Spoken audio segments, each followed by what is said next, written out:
We need one more frame for our animation. Copy the base sprite again. This time we move the eye back and give the nose some extra pixels.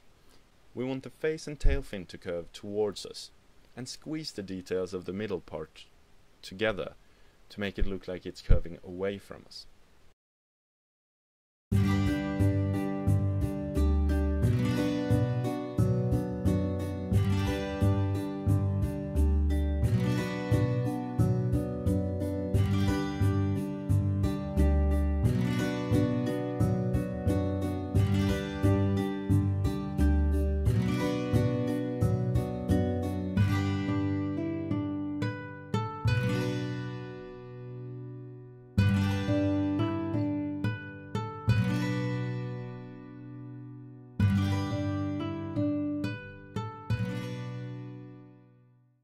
Here you can see I'm fretting over the fin again. This is pointless and won't result in anything good, so just don't.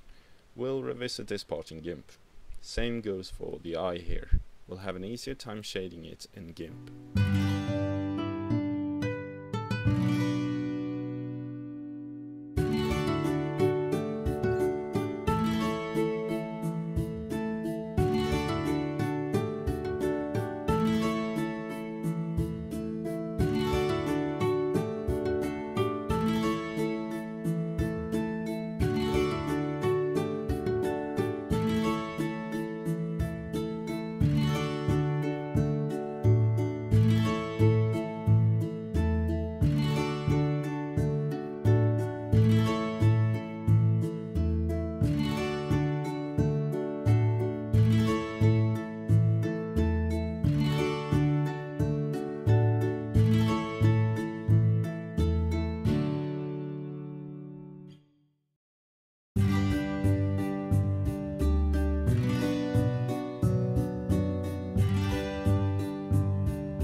Moving over to GIMP again, we want to bring a big dark frame.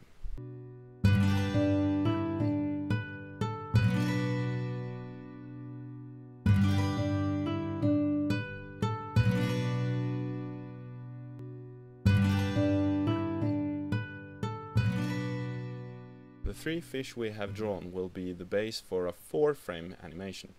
Put each fish on a separate layer in GIMP. First a basic flat fish, then one curving outwards, one more flat one, and lastly one curving inwards.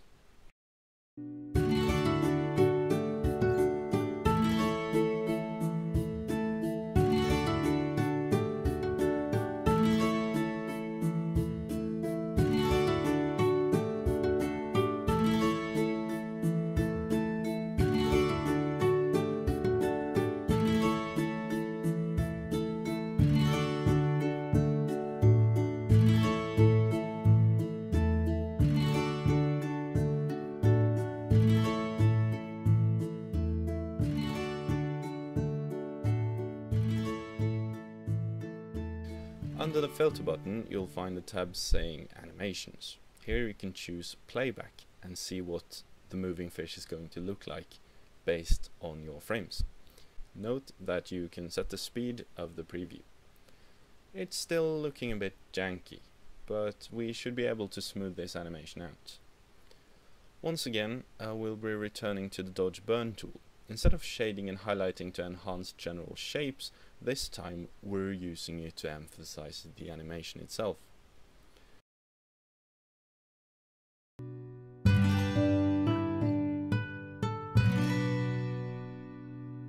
For this curving frame, we're highlighting the nose and tail, which are curving towards us, and burning shadow into the midsection, which is curving away from us. Most of the highlighting should still be reserved for the upper parts of the shapes.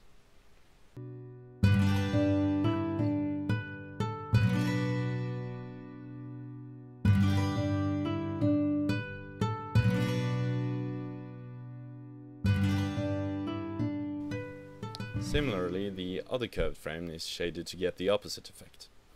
The middle part is highlighted because it's closer to us, and the head and tail parts are darkened.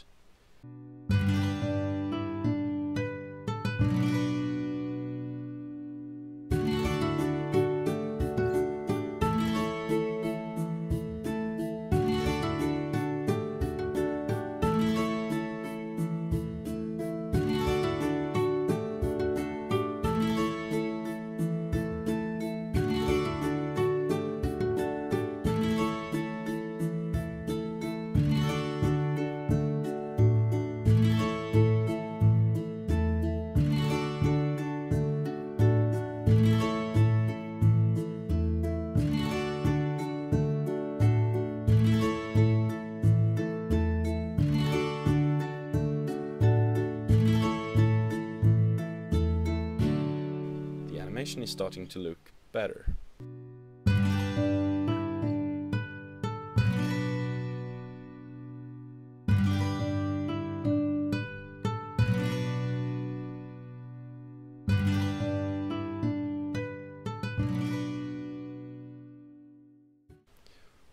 We may now have a look at the flat frames.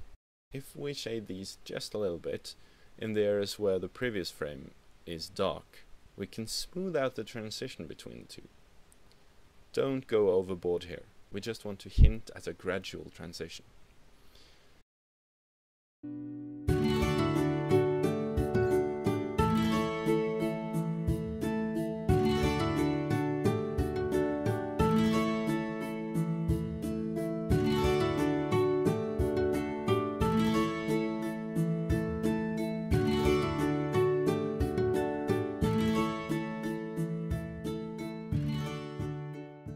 Having fixed the shading, we ought to turn our attention, finally, to the janky tail fin. Using the layers, we can test back and forth, making small adjustments until we arrive at a decent result. To further emphasize the curvature, I shrink the fish a little bit more. I also move the head a bit in relation to the tail in one of the frames, to break up the linear movement. This is a fish after all, I don't want it to look completely mechanical.